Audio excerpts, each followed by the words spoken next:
ঠিক। দর্শক বন্ধুরা নমস্কার, আপনারা দেখছেন মৃণালিনী এনএন। আমি রয়েছি রাজীব আপনাদের সাথে। দর্শক বন্ধুরা, আজকে আমাদের ত্রিপুরা রাজ্যের রাজধানী তথা আগরতলায় যে দুটি ঘটনা আপনারা প্রত্যক্ষ করেছেন আমাদের সংবাদ মাধ্যমের মাধ্যমে, সত্যি একটা আলোচনার বিষয়বস্তু হয়ে দাঁড়িয়েছে এই মুহূর্তে। আপনারা জানেন, জিরানিয়া ফেন্সি কাণ্ড কিছুদিন হয়েছে গেছে, দুটি বগি বুক করে নেশা সামগ্রী দিল্লি থেকে আগরতলায় চলে আসলো অনায়াসে। এবং সে সময় জিরানিয়া যে ঘটনা হয়েছিল সবটা বিষয় কিন্তু আমি আপনাদের সামনে আলোচনা করেছি। আজকে এমনই আরেকটি ঘটনা রাজ্যের আপামর জনগণ আপনারা প্রত্যক্ষ করেছেন। একই দিনে দুটি কনসাইনমেন্ট আগরতলার যে রেল স্টেশন রয়েছে সেখানটায় কিন্তু পুলিশ সেগুলোকে সিজ করতে সক্ষম হয়েছে। এত বড় বিশাল কনসাইনমেন্ট আগরতলা শহরের যে স্টেশন রয়েছে আগরতলা রেল স্টেশন, সেখানে সেগুলোকে বাজেয়াপ্ত করা হয়েছে। জিরানিয়া কাণ্ডে যখন এই ধরনের ঘটনা ঘটেছিল, আমি আপনাদের সামনে 2-3টি এপিসোড আকারে আমি কিন্তু সেই বিষয় নিয়ে আলোচনা করেছি। যারা যারা থাকতে পারে তার সঙ্গে যুক্ত তাদের নাম দিয়ে আমি আলোচনা করেছি। দেখেছি যে পরবর্তী সময়ে দপ্তর তাদেরকে জিজ্ঞাসাবাদ করেছে এবং তাদের বিরুদ্ধে আইনগত ব্যবস্থা নেওয়া হয়েছে। কিন্তু তাদের মধ্যে আরও কয়েকজন ছিল যারা সেই মূল মাস্টার মাইন্ডের পেছনের লোক, তাদেরকে কিন্তু ধরা হলো না। তাদেরকে কেন ধরা হলো না সেটা রাজ্যের প্রশাসন বা আরক্ষা প্রশাসন যারা রয়েছেন ওনারা সেটা ভাববেন বা চিন্তা করবেন।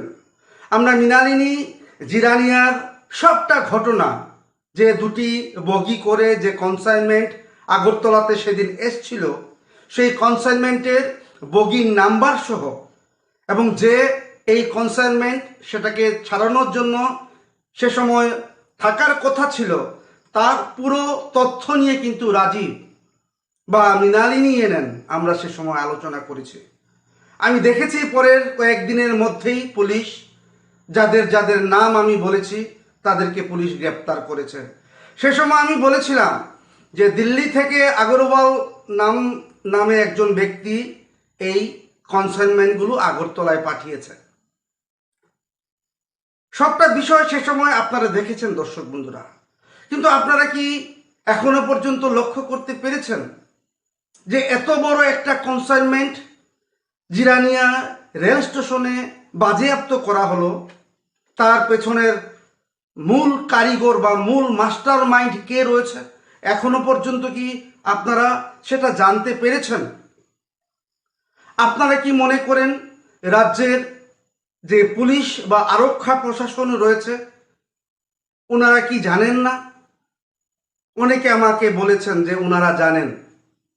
অনেকে আমাকে বলেছেন রাজ্যের পুলিশ ইচ্ছে করলে সব কিছুই করতে পারে, কিন্তু তাদেরকে একটা প্রভাবশালী মহল তাদেরকে ধমকিয়ে চমকিয়ে চুপ করিয়ে রাখে।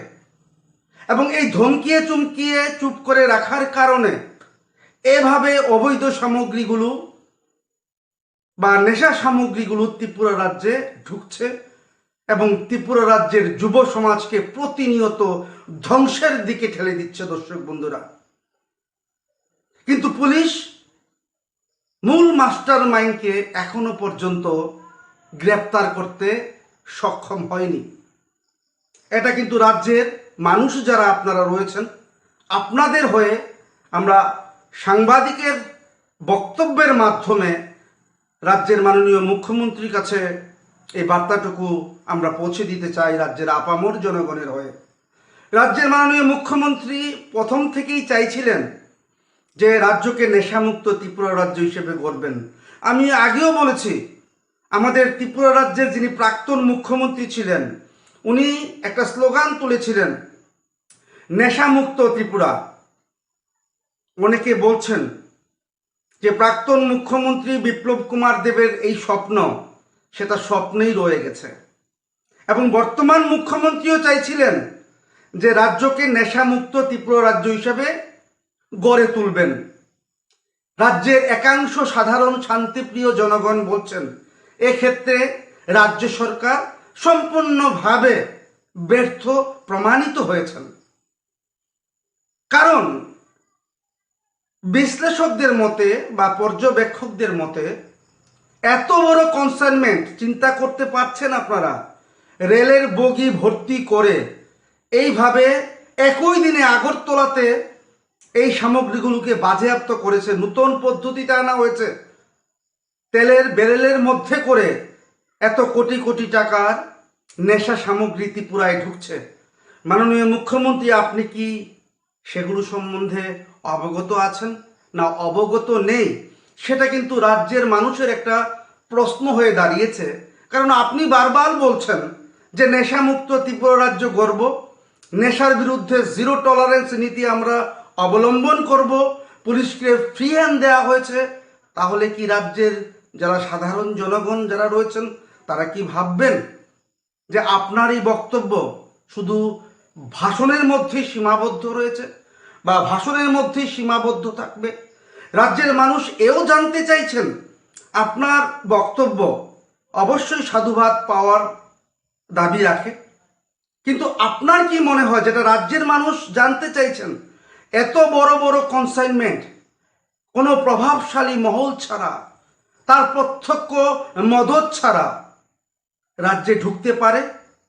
সেটা রাজ্যের আপামর সাধারণ জনগণ যারা বিজেপিকে 2018 সালে ক্ষমতার মসনদে এনে বসিয়েছিলেন অনেক আশা প্রত্যাশা নিয়ে, তাদের মধ্যে যে প্রশ্নটুকু এখন জাগছে যে আপনি যে ভাষণ দিচ্ছেন ত্রিপুরা রাজ্যকে নেশামুক্ত ত্রিপুরা রাজ্য হিসেবে গড়ে তুলবেন, জিরো টলারেন্স নীতি অবলম্বন করবেন, পুলিশকে আপনি ফ্রি হ্যান্ড দেবেন, তাহলে কি রাজ্যের মানুষ এখানে অন্য কিছু একটা ভাবছে?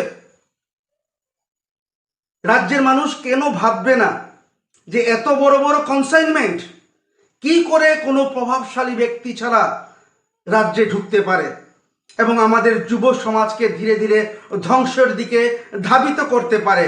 কার এত সাহস? কার এত সাহস?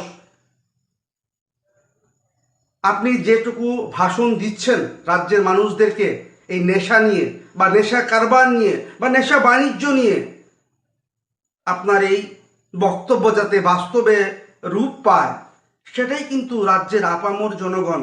আপনি একজন ভদ্র মানুষ, আপনি একজন প্রফেসর মানুষ, আপনি একজন ডক্টর মানুষ, আপনার থেকে কিন্তু রাজ্যের সাধারণ জনগণ এতটুকু কিন্তু প্রত্যাশা করতেই পারে। তাহলে কেন এই সকল লোকদের এত আস্পর্ধা দিন দিন বাড়ছে? জিরানিয়া কাণ্ডের ঘটনার রেশ কাটতে না কাটতে আজ আবারও একবার দুবার রেলের বগি ভর্তি করে এই ধরনের কনসাইনমেন্ট আগরতলায় ঢুকে, এবং আগরতলায় মেইন যে স্টেশন রয়েছে আগরতলা রেল স্টেশন, এখানে এই সকল নেশা সামগ্রীগুলো বাজেয়াপ্ত হয়।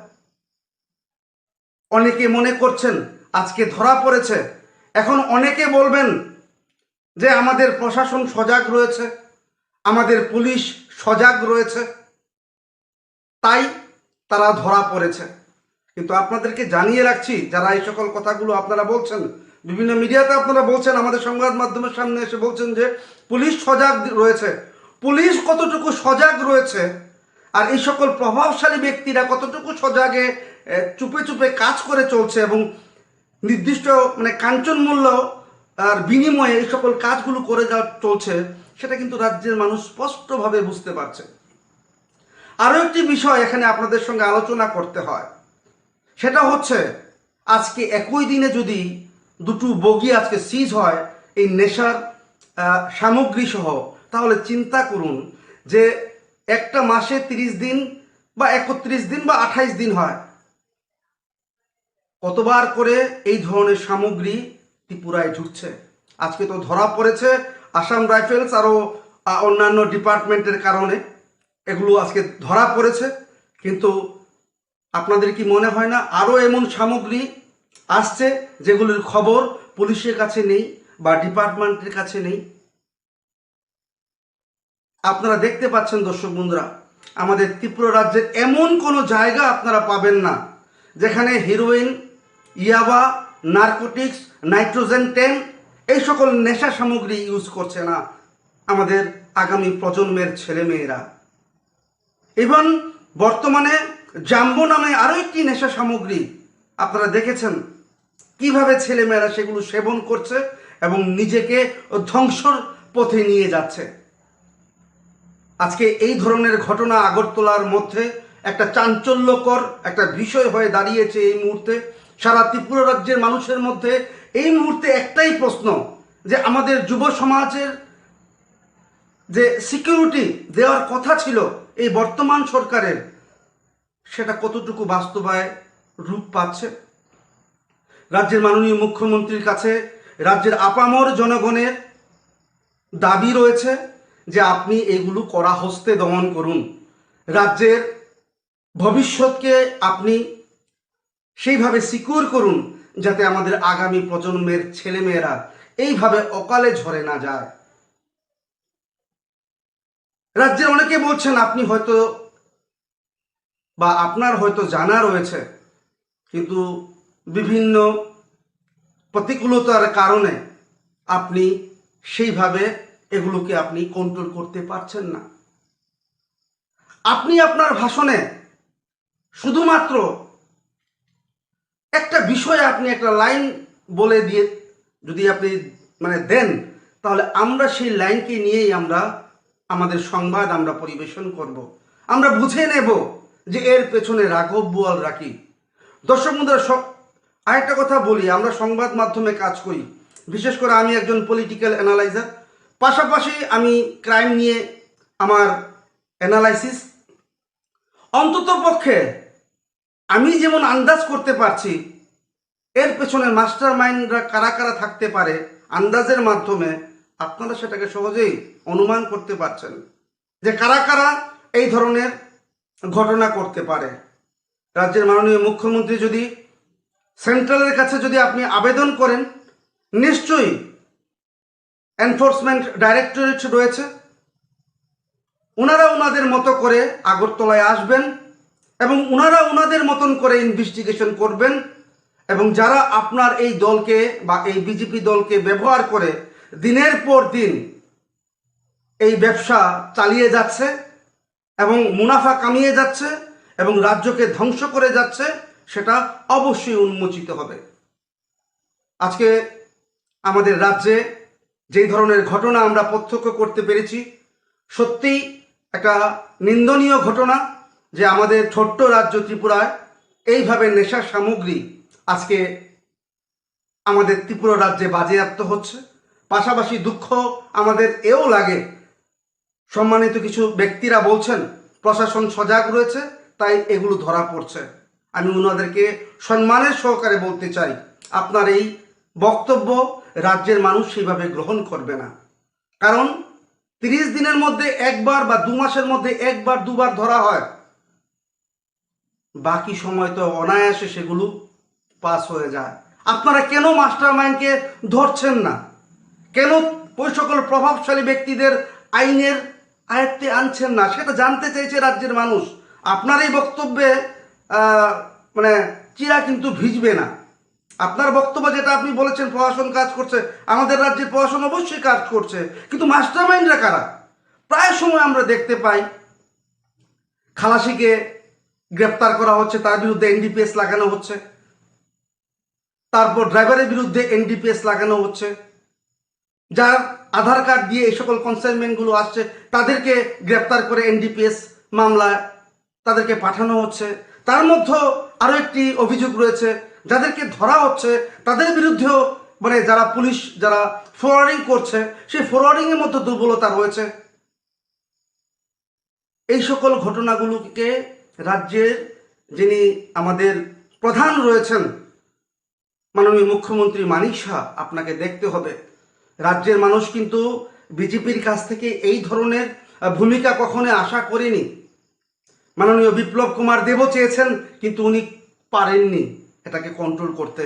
কিন্তু আপনি বারবার বলছেন, কিন্তু আপনার নাকের সামনে দিয়ে এই সকল ঘটনাগুলো বারে বারে হয়ে যাচ্ছে। যেহেতু আপনি স্বরাষ্ট্র দপ্তরের প্রধান রয়েছেন, আপনার কাছ থেকে কিন্তু রাজ্যের আপামর জনগণ একটা সদার্থক ভূমিকা কিন্তু আশা করেন। এখন দেখার এই ধরনের ঘটনাকে আপনি কন্ট্রোল করতে কি ধরনের ভূমিকা ভবিষ্যতে গ্রহণ করেন। কিন্তু রাজ্যের মানুষ আজ খুব অশান্তিতে রয়েছেন। এত বড় বড় বগি দিয়ে যদি নেশা সামগ্রী ত্রিপুরা রাজ্যে ঢুকে, তাহলে ত্রিপুরা রাজ্যের ভবিষ্যৎ কোন দিকে যাবে? দর্শক বন্ধুরা, আজকে আমার আলোচনা আমি এখানে শেষ করছি, কিন্তু দেখতে থাকবেন অবশ্যই মৃণালিনী এনএন। নমস্কার।